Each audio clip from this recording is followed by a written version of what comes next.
चलित वर्ष राज्य में मैट्रिक एग्जाम देवाई जाऊा छात्र छात्री लगी सरकार तरफ जारी है एक बड़ घोषणा जहाँ आपण मैंने समस्ते जान रखा निहाती जरूरी। जदि आपण मैंने भी एथर 2025 मैट्रिक एग्जाम देवाक जाउछंती तेबे निहाती शेष पर्यंत देखंतु। ता पूर्व वीडियो को लाइक करंतु, सब्सक्राइब करनथिले एबे सब्सक्राइब करी पाखर थिवा घंटी चिन्ह को दबाई दियंतु।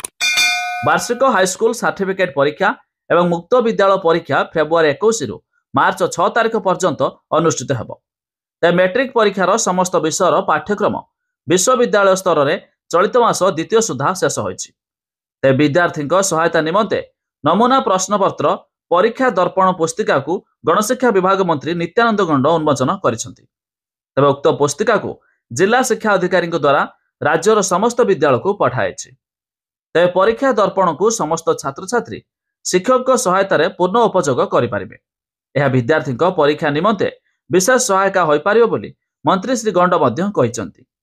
तेरे छात्र छात्री मानकर परीक्षा प्रति भयरू निवृत्त रही सरकार निर्देश में माध्यमिक शिक्षा परिषद और ओडिशा विद्यालय शिक्षा कार्यक्रम प्राधिकरण अर्थात ओसेपा सहभागितार नमूना प्रश्नपत्र प्रस्तुत करने को कहुला।